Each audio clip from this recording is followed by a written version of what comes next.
You first want to grab one of these foam pumpkins from Dollar Tree, and then using a sharp box cutter, all I'm doing is cutting a square at the top of the pumpkin. Always use precaution while using box cutters.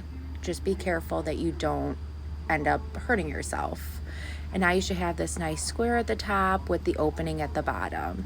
Next, I'm using Waverly chalk paint in the color ink, and I'm just gonna paint the entire pumpkin. And this did end up requiring 2 coats just for fuller coverage. You wanna just make sure you dry the first coat. You definitely wanna make sure that you're using a low heat gun or a low blow dryer because you don't want to melt the foam. So just be careful while using a heat gun. Definitely just keep moving that heat gun around, again, just to make sure that that foam does not melt up on you. Go ahead and put that pumpkin aside. Then I got this package of plastic skulls from Dollar Tree.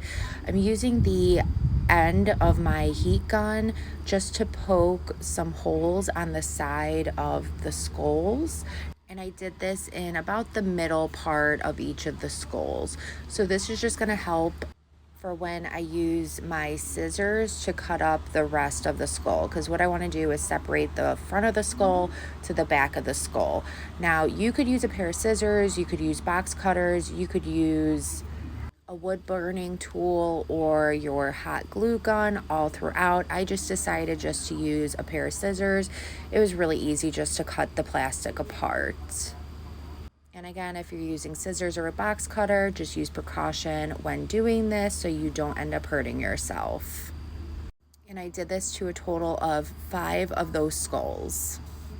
Next, I picked up a bouquet of sunflowers. I got mine from Michael's, however, Dollar Tree or Hobby Lobby does carry these. I just put a generous amount of hot glue on the back of the skulls and just held that skull down into the center of the sunflower until that glue was completely adhered. And look at how cute that is. And again, I just did the same thing to all 5 of the sunflowers and all 5 of those skulls. And I think these are just so adorable. Next up, you want to get some floral foam. I just cut it down to size so that way it will fit inside of that little square on top of the foam pumpkin.